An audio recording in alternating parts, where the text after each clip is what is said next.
All right, good morning. I was good. What's good? All right. Good morning, guys. I'm sure we'll have a few, possibly more coming here in a minute, but we got to get started. We are on lesson 4, which is page 19 in the books, Co-Parenting with God. Um, yeah, I'm going to jump right into it here. The author of the book refers to Proverbs 19, verse 18. The snippet version is at the top of the book. The verse says, "Discipline your son, for there is hope. Do not set your heart on putting him to death." I'm trying to think about this verse a little bit more than just as we read it. Your version may say, "While there is hope," which would infer or point to that there is this window of opportunity, okay, this window of influencing, where our influence will set in a little bit more than maybe some other times in parenting. And the writer kind of refers to this a little bit, but if you think about, Brad has this thing I call a whatever, his fancy garden. Brad, can you just plant those seeds at any given time throughout the year and they'll grow right? No. So there's certain times of the season when a seed would be planted that it would take good root, that it would grow properly, that it would taste right when it's fully grown. So we know there's a season, there's a window of opportunity to plant a seed. Similarly, there is this window of opportunity to plant the seed in our children. And this is what we teach them and when we teach them. And we'll be looking a little bit more into that as well. We've discussed it some, but we'll discuss it again. And it says, "Do not set your heart on putting him to death." This is the consequences of neglecting wisdom or discipline. If we don't discipline, if we don't give them wisdom and teaching, this is what it leads to. We are literally putting our children, or well, I guess figuratively, putting our children to death, spiritually speaking, if we aren't disciplining them and leading them to the Lord in the right way. So do not set your heart on these things. So destructive paths, and of course those will have spiritual, moral, and physical consequences. Let's read Deuteronomy 21:18 through 21.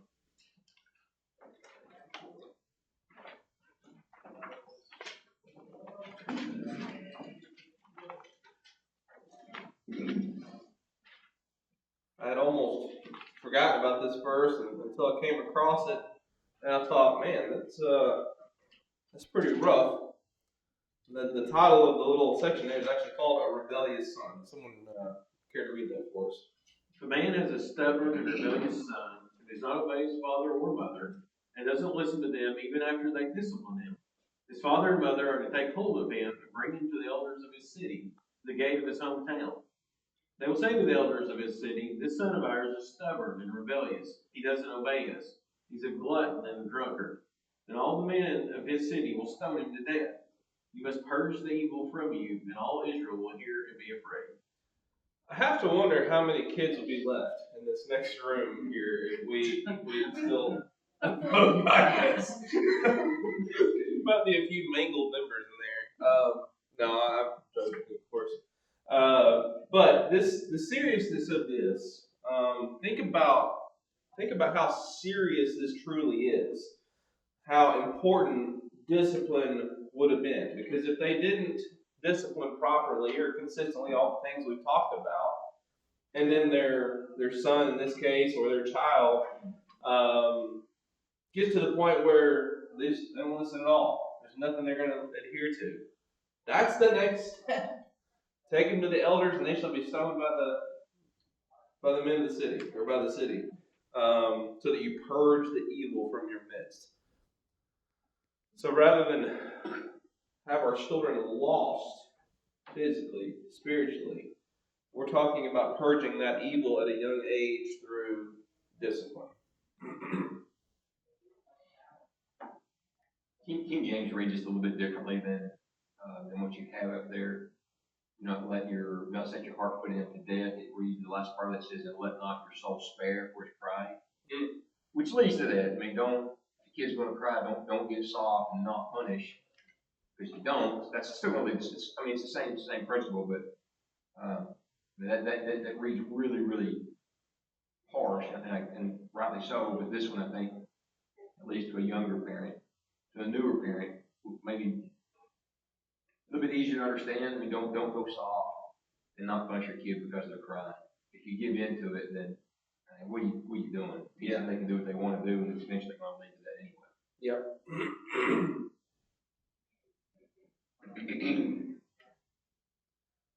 That kind of ties in well with the author notes. He said, if only this quote, which he hears a lot from other parents, if only I knew then what I know now.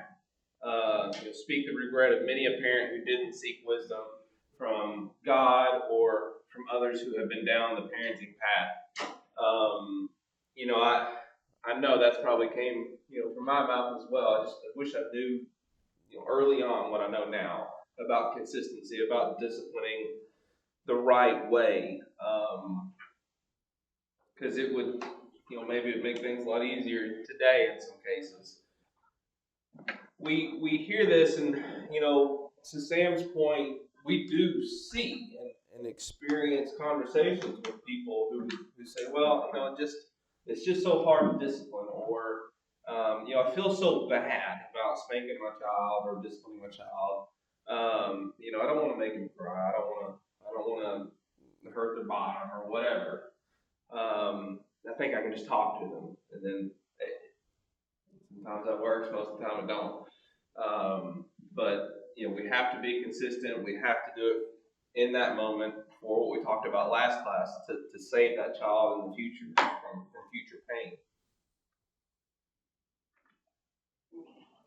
So talking about others who have been down parenting paths brings me to this next point. When considering counselors, and this comes from the book as well, not everyone offering advice is qualified to give it. Okay, so I know we talked about probably class number 1 or 2. There's going to be cases where we reach for outside help like counselors or therapists, and there's experts out there in the field, and those are good resources. They're not always going to be in the same spiritual mind as us, but they can bring good advice. That doesn't mean we listen to every single word they say. We still have a duty to obey God's word, but also those who we talk to just in life, examples in life, mentors or others, just because they have raised kids doesn't mean that they did it right necessarily. When you've raised kids, let me talk to you about this. We may have no clue what your kids are like. So, we need to consider some things. Consider the proven track record in regard to faithfulness. Is this somebody who has faithful children? Someone who has respectful children? Have they been involved with their children? And, just looking at how their children have turned out, which, today I feel like is pretty easy. You got social media in a lot of cases. If you start seeing posts that are crude or rude or immodest, and things that we don't want to drive our children, that would be a question we need to ask ourselves. Like, is this someone I really want to depend on or lean on to help give me advice? But if it's someone who we see their kids have turned out good, they're maybe going to church, they're faithful, and they're involved in the church, how was your walk with these children? What kind of things did you experience? What did you go through when they were teenagers, when they were 2 years old, 5 years old, whatever? And we can glean some really great things from their experiences. We can get some information on avoiding common pitfalls, get some practical, real-world tips, emotional support, perspective and patience, and then that community and mentorship.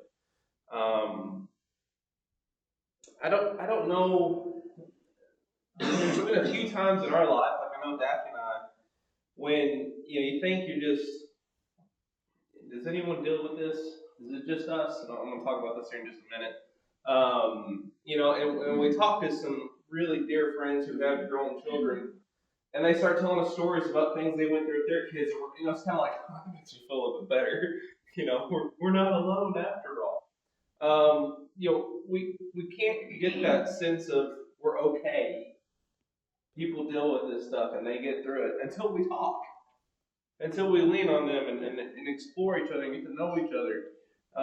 So that's that community, and we have a great community right here accessible to us in this building. People who have gone through it, who can provide some of these things. Hey, just be careful about this, or hey, it's okay. We've been there. This was an emotionally rough thing for us too, or we got through it. Let's have these conversations. We talked a little bit about this, I think, last class or class before, about reaching out to our elderly and having those conversations, because they can bring information to us and help us.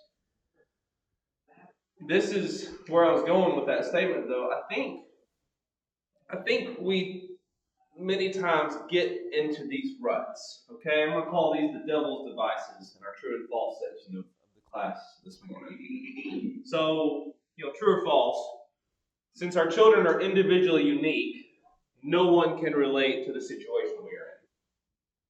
What would you say? False? There may be no one in our circle that can relate, but there are people. You got to search them out. God's a great resource. Yeah. But there. So I don't know. Just that read through your question book. That one may be a case 22. Depending on how social creature, how big of a social creature you are. Yeah. I think too. You may not find. I'm not going to talk to John about everything Amelia does, because Evie is not Amelia. But there's pieces of Amelia that I can see in Evie, and there's pieces I might see in Lacey, and there's pieces I might see here. You know what I mean? Like, if you've got enough resources, you see similarities in certain aspects that can piece it together. You may not hit everything, but you can find a lot of resources that way. Can help get you a little bit closer to your goal. Yeah, good. Anybody else? No one will understand my emotional, physical, or mental burden. True or false? Same things Sam said last time. Yeah. Okay. Yeah. Hopefully you see where I'm going with this. Here's a good one I hear. Other moms have it put together. We might have an easier kid. Okay. Different circumstance, all right. I think this is probably tough for moms, especially young moms looking out and maybe they're stressed about a situation. And it's kind of that social media picture, right? Which we're going to talk a little bit more about as well. That picture perfect that's up there and up front. Kids all really dressed nice and no food stains and no grass stains, and the mom looks well rested and put together, and the hair and the makeup are done. And how do they do it? How do they do it? We don't know that 10 hours went into that photo, right? Of spankings and getting everything together. Other dads can offer their kids things, I can't offer mine. We get into these mindset or situations, which I'm going to call the facade, where we focus too much on just the initial of what we see. Outward appearances aren't everything. Social media is often a lie. We come across these little streams or whatever, and this mom is like, how to get your kids to behave. Watch season 12, and by that time we've spent half our life watching their video and not taking care of our kid. Social media is driven to get you to watch more to feed their funds, right? It's often hiding what's the reality. Everyone deals with something. Everyone deals with something. Okay? It may not be the same something that we're dealing with, but it's something. And it's a stress. And it's a pain. So let's remember that. The perfect family doesn't exist. Sometimes we see these picture perfect families, everything's going good, looks good, they're all happy, they're laughing, but nothing's perfect. And what you do with what you have is enough. Comparison is the thief of joy. This is where kind of follow up from that, offering kids things, that I can't offer mine. We all can offer love, attention, and the right kind of discipline to our kids. Not just physical, yes. I was just gonna say, I'm like guilty of being on social media a lot, and like right now, it's almost like the trend of like gentle parenting. And that's like when you told me we were playing pickleball the other day, like we're talking about spanking, I was like, oh, that's like a cancelable offense now. Please spank your kids, because it's like such a trend of like, just like gentle parenting and like what's woke and like raising the right kind of kids. And I am like so guilty of reading some of that stuff and thinking like, oh, like maybe I am doing this wrong. But then I have to remind myself that like the goals that they have for their children are to be like free thinking and to be their own person and to like make their own decisions based on how they feel. And I'm raising my kids with this entirely different goal, and that's to not be free thinking really, and to like put God's will for them above their will. And so I always come back, it's kind of random what we're talking about, but I always have to come back like, what are my goals for my children versus what are the goals for their children? Right? Yes. It's great. It's really, really good. And to go along with that, like, they're not raising your kid. That gentle thing may work for like, even if it's 5% of the kids in the world, that's probably close to 1 billion kids. So it seems like a lot, but, everybody's, like you talked about it last week, everybody's kid's gonna need you to turn the knob a little differently. And, Good. Okay. This was just kind of the lead up to the main entree of this morning. As your appetizer. So sometimes I put in fillers. Okay, guys. If I feel like the conversation we've already beat it to death, I'm going to put in some fillers to think about. So the author refers to this, and this is truly how we should feel. Psalm 127, 3-5, which basically is raising children is a blessing and a privilege. Okay, as stressful and as exhausting as it is a privilege and a blessing. In early times, what did children help with, or what were they typically? What did they typically do?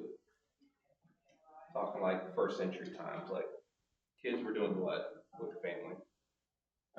Workers, yeah, helping provide, and they were a security for when the parent got older, someone to take care of the parent, right? That concept has changed quite a bit. Okay, we were just talking about this. Like, pretty sure my grandma got married at 15, 16, 17. They were already working on a dairy farm. They were already providing for their family. Hunter 17, and I couldn't imagine him doing anything like that. So it's just things have really changed, and then we think about, and this is not a stab. There's a lot of different situations this applies to, but oftentimes elderly are just shoved in the home, in a home, not your home. Hope you know what I mean by that. And there's conditions where that's needed, but let's just say it's not, and that's just the easy way out, and that's a cultural change. There's a lot of cultures where that's unheard of. The elderly move in with you. You take care of them. You take care of your step or your mother-in-law or whoever. So anyway, raising children is a blessing and a privilege, but it also comes with challenges, which is what we're talking about this morning, shaping the defiant will. We have talked about what discipline meant from Proverbs 13:24. We have covered it in full sweep, I think. But we're going to really focus on these defiant wills. Let's look at page 20, paragraph B. There was too much in this for me to really, I just couldn't figure out how to put this on PowerPoint. So I want to read this and then we'll discuss it. Listen to the counsel of Dr. James Dobson. Parenting isn't for cowards. In my opinion, spanking should be reserved for the moment a child, age 10 or less, expresses a defiant, "I will not," or "you shut up." When a youngster tries this kind of stiff-necked rebellion, you had better take it out of him, and pain is a marvelous purifier. When nose-to-nose confrontation occurs between you and your child, it is not the time to have a discussion about the virtues or obedience. It is not the occasion to send him to his room to pout. It is not appropriate to wait until tired old dad comes plodding in from work. You have drawn a line in the dirt, and the child has deliberately flopped his big hairy toe across it. Who is going to win? Who has the most courage? Who is in charge here? If you do not answer these questions conclusively for the child, he will precipitate other battles designed to ask them again and again. It is the ultimate paradox of childhood that a youngster wants to be controlled, but he insists that his parents earn the right to control him. Thoughts? It's like a kick in the teeth. Okay? I mean, over and over. And we've done this 3 times, and I mean, turns out there's multiple ways to fail this. I had a conversation with somebody the other day. They had, they're blessed right now currently with an incredibly strong-willed child, which is something that we've experienced with number 2, for sure. But that relates to one of the questions there at the end. I mean, and it's a real challenge, especially with those strong-willed children. But just to continue to fight those battles daily. It says, but imagine if those strong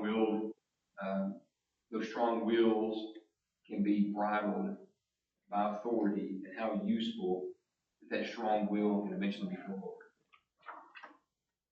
So, don't give up, especially on those strong-willed kids. Man, they can be useful. Yep. Anything else? What about that last phrase? It's the ultimate paradox of childhood that a youngster wants to be controlled, but he insists that his parents earn the right to control him. Some of you have not experienced this. Just seen it from not parenting, but from the public school Okay. system. Yeah. I think that's the nail on the head. Really? A lot of it, yeah. What do you say about kids? They want rules and structure. They'll test it, but that's ultimately what they want. I mean, they teach you that when you're becoming a teacher. They're like, kids are gonna be defiant, but they actually want rules and structure. But you have a lot of kids in the school system who've never seen that before. They somehow still want it, but where they've never seen it at home, it's really hard to. They don't know what it is to experience the consequences of not following Yeah. the rules and structure.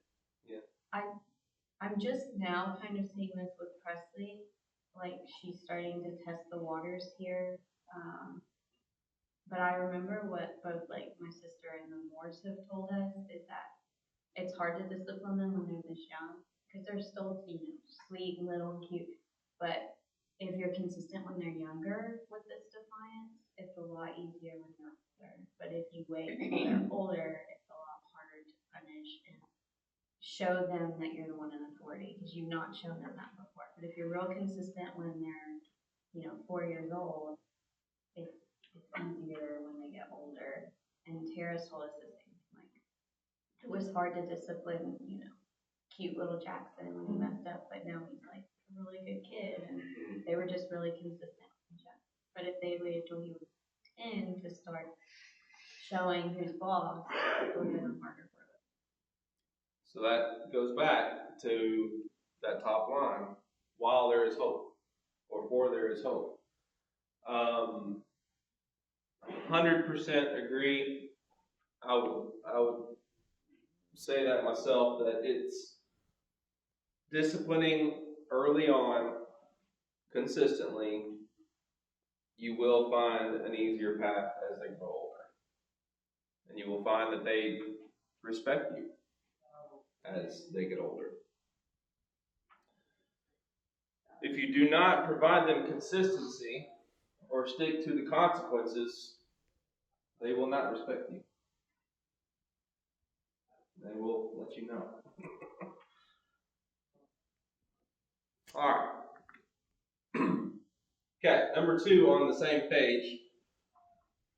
It's not enough to think positive when it comes to being a parent. It takes hands-on discipline and a willingness to roll up your sleeves, push aside passivity, I don't know, and get to work. Parents, if we don't do our job, it won't get done. Well, this is just, I think that statement, especially that last sentence, is just such a solid thing to think about. It's our job.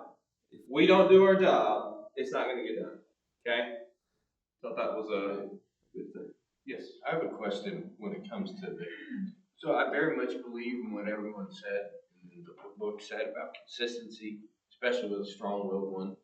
Hey, make the toe line, they push it, don't waver, jump back in with discipline every time. And Sam probably kind of hinted at this earlier about the strong-willed kid. Like, I don't know, does it ever work? Like, my son screams blood-curdling disrespect. Like, I know he's 18 months old, so saying disrespectful sounds bad. No, it Give me some sounds grace. disrespectful. Give me some grace, because I don't know a better word.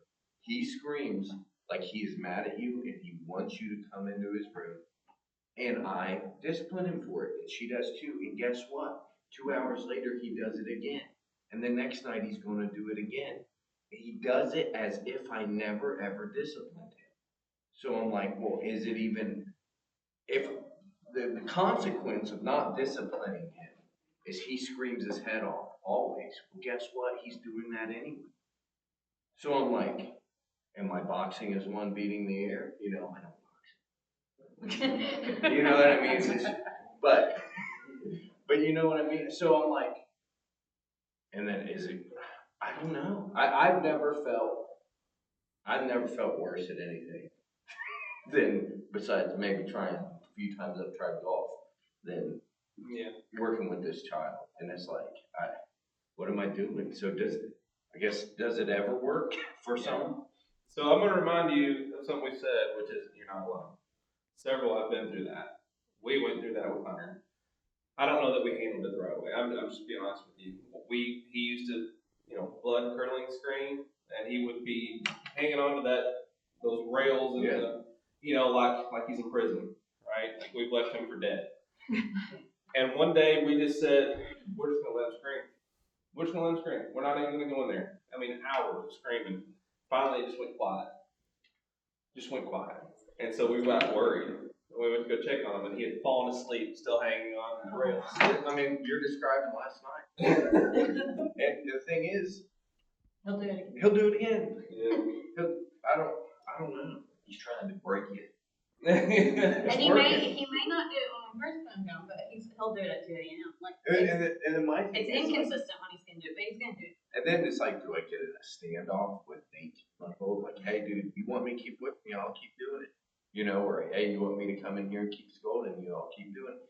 But then it's like, again, he's trying to break. I won't break, but is it doing any good? Am I just being cruel? I don't know. I think this is a tough question, because everyone can give you a different answer on things they've experienced and done to help get them through that. I will say this, we all got through it. Whether it was months or years of dealing with it.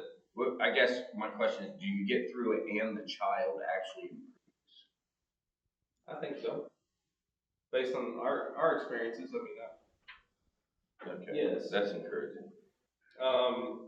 The consistency, whether you choose spanking, this just goes back to everything we talked about.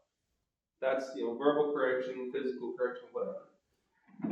If you see that physical punishment is not solving this problem, and you've been consistent at it, you've tried, what's the next option look like? There's something else that you need to try. That's still being consistent and disciplined. I'm trying something else because thing A is not working.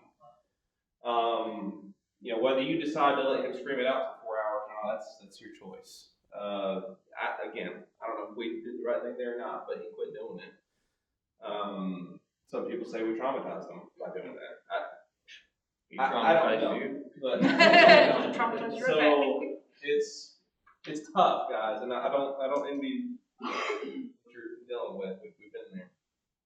Anybody else have anything? Yes. Random question on top of that question is, by the way, I'm the same child, so I understand, but I'm through it now. But anyway, I have a hard time with Gallie. I can find empathy with her in any situation. Like, she's screaming, I'm like, okay, she's just tired. I shouldn't discipline her that hard. Or she's upset, I'm like, okay, she must not be feeling well. Like, I find an excuse for her in every situation.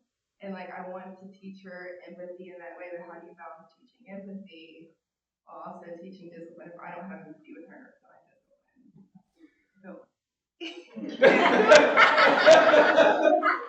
Yeah, there's someone in this room much more fit to answer that than I am, because they've been dealing with it lately. At that young age, this is a dad speaking for what it's worth. I think it's so difficult to know that balance between when they're testing you versus when they're trying to understand something. I think that gets easier as the older they get when you've been through it. But like that initial part of it's almost just like that sense you're getting. Like, are they just doing this to get my attention, to maintain my attention, and keep from doing what they're supposed to be doing? That's discipline, right? But if it's an understanding, how do you know they're trying to understand something? I don't know how to answer that, but no. I'm just gonna say it's harder when they're that young because I tell my kids you can have the feelings. They may be tired, they may be not feeling well, but you still have to control your reactions to all of that. And that's something that she's just too young to really get right now. And so it's a lot of patience at that point, but where you're at, but I mean, I think you're good for even recognizing those things because sometimes we just get so impatient because of the way that I respond. So I don't know the right answer really either because I think it's just. It sounds like you're approaching it from the gentle perspective initially, which I think is good. These kids are learning and trying to understand things that their minds aren't developed to understand. So to go to the opposite extreme and just keep spanking them for doing this, that's not the answer either, I don't think. There's a balance in there, and it just takes the parent knowing the child, listening to the change in tones of the cry or the scream or whatever, and responding accordingly. But man, it's tough. It's tough when they're young. It is. I'm sorry, there's not a better answer. But we've been there. We've been there. Again, I don't know if that reassures you guys, but we've been there. And we got through it. That's the hope. It's like, okay, There's we made it. the hope. Guys, there's hope. Starting to, I've been hearing that almost 2 years now, I'm starting to doubt it. People's like, it's gonna get better, and I'm like, I think that's just. But I love believe it, you, man. man. I believe you. How many times at a younger stage people just keep saying, just wait or just be patient? You're like, how much longer do I have to be patient? How much longer? But then I'm telling you guys, by the time you're there, There's no. you got a 17-year-old in there. Then you're there, and you're like, holy cow! Like, where did that time go? It's the I don't know question of life. So different situations, but we have a teenager that has some things that she deals with, and I have a very difficult time empathizing with those things, and it turns into what I'm told is an anger, like a bad tone or a hateful tone. And I'm trying, you can't act this way, but I don't know what mentally she's dealing with. You know what I mean? So it does get better, but I mean, it still takes a while to learn and navigate all these things. I'm trying to figure out how she feels when these things happen. We were in an escape room, and we got out of the escape room. I mean, it was just like she had been in a marathon. She was just exhausted, and we were going to go eat. She's like, I don't want anything. It was just hateful about it, and I was like, you have to eat something. You haven't eaten all day. And she's like, I'm very fine, and Jessica had to be like, You need to let her, have those feelings. And I said, I understand that, but we can't just lash out, you know what I mean? Because we have these emotions.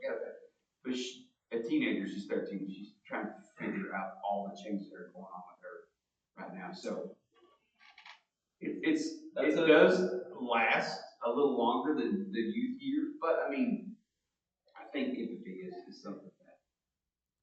So couple things you said there that remind me. There's been a moment in the teenage world with a female daughter that I've had to step away. Not completely, but just let my wife take care of this issue because these are things I don't understand. I didn't go through that. And thank goodness she did. Now, on the side of, okay, once these little festers come up and it's like, okay, I'm going to step over here and let you experience this and figure it out. But when you calm down, we're going to talk. Sometimes you have to approach it like that and say, hey, I know I don't understand. I know you're going through a lot, but I also want to talk to you about being respectful, being mindful of others. Just remember you are an example to your siblings, and that's a lot to take in, but we have to do better sometimes. Control That's all they want, is us just to acknowledge that they have a lot going on. Yeah. That we understand that that they're confused. Yeah. And that just kind of helps calm them down too. And the thing is, for tough old dads, get over it, right? We all had to go through it. Get over it. But the reality is, just like Jonathan's stresses are different than my stresses, his sins are different than my sins, I need to support him through those things. Similarly, this is tough for them at this stage and this time. I need to level. It's something that Johnny said a couple, 2-3 classes ago about he didn't want Preston to be too soft. I guess I'm on the other side too. I don't want my kids to be too hard. You know what I mean? Like I want a balance. I think we talked about this in the parking lot after class Wednesday night. I think these need balance. I eventually want to have a relationship with my daughters like John has with you and Gabby. I don't want to get to a situation where they don't want anything to do with me. Yeah. So I, kind of figure that out and navigate that even in the teenage years. Yeah. It's still a work in progress. Yeah. Kylie still plops on my lap and she got a bony butt. And sometimes it hurts, but I don't say anything because I'm like, I want her to know she can still rely on dad and be with dad. And when Hunter gives me a hug, I don't want to be like, we're too old for that. No, I'm never too old for that, So. I will say, like, my parents are great. They are. Yeah. I think, like, growing up, there was a piece of, like, mental health wasn't a conversation in my family, if I'm being totally honest. Like, wasn't even, it was just, like, they're, like, very, like, non-complainers. Like, just get through it, everyone deals with things. My mom's Yeah. hard upbringing, so she's, like, very much just everyone Yeah. has a hard time, just do it. Like, good. And I think as I've grown up, I've struggled showing empathy for people like Nathan or like in my relationships. I'm like missing that piece that I didn't find people I had my own daughter. Like I wonder how much of me missing that came from just don't go myself this, but just them not like I didn't feel like it was like mental health or anything was ever acknowledged growing up. Well, I think it was kind of taboo when you were growing up. I don't think it was acknowledged. Yeah, we didn't know, I think. Yeah. I was gonna say, I had the same kind of experience, but, the other part of it is I watched what my parents went through, and then I was like, man, you guys are unbreakable. You did, like, to their credit, telling me to suck it up. Well, guess what? They just did. Like Lane always says now, they made me go do construction work with a mangled foot one time, and I'm like, it was really me.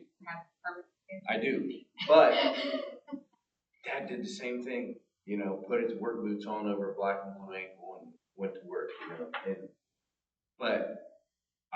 so I'm trying to balance, like what Audrey said, there is value in toughness. There is, I really believe that, but there is also value in saying, hey, I understand this is hard, and we're gonna try to create a controlled environment for you where we let you struggle a little, but we also, we're not gonna break your will, you know? And that's tough because I don't think I mean, the mental health thing, I feel like the last 10 years, it's finally even came to the forefront that we need breaks and such from time to time. John, I feel like something we've kind of been talking around is trust. So much of what we do as parents with our kids when they're real young even is building trust with them. And getting them to understand that we care about you, we know what's best for you, and we're going to act in that way. And then as they get older, it's all about just not breaking that trust. Even when they do, you know, and very similar to the way that God deals with us. You know, He's always faithful to us, even as far away from faithfulness as we are with Him. And so with little kids, and you know, your point about empathy versus discipline and things like that, you know, they need to trust that if they really do need us, we'll be there. But if they need to kind of suck it up and just go to bed or whatever it is, then that's going to be okay too. Mm-hmm. And that's, I totally get what you're saying. It's a hard balance, especially when they're little. You know, I remember going through that with both our kids and sleep training and all that kind of stuff. It's like, you feel horrible because your kid is screaming for you, but you know, they're just trying to, like I said, they're trying to break you. And eventually they need to understand that I'm better right here. You know, they're on the other side of that wall. And if you really need it, we're watching. You know, eventually they understand about how that camera works. And that's always entertaining too. But building that trust, and that goes on forever. Because there's certainly been times in my life when that trust that I had that, you know, hey, I really screwed this up. But I know there's hope. Yeah, eventually y'all start having the conversations of, unless somebody's on fire or your arm is broken off, stop crying. But yeah, just to conclude what Jonathan said there. You know, we have to remember the goal of discipline, which we've already talked about, which is to set them up for success in the future, to protect them in the future, you know, both physically, spiritually, emotionally. So that's what we're striving for. All right, we're going to be talking about some of these things, the suggestions worth considering as we talk about shaping the defiant will. We'll get more into this next week. But thank you so much for the comments. Keep them coming. Good questions.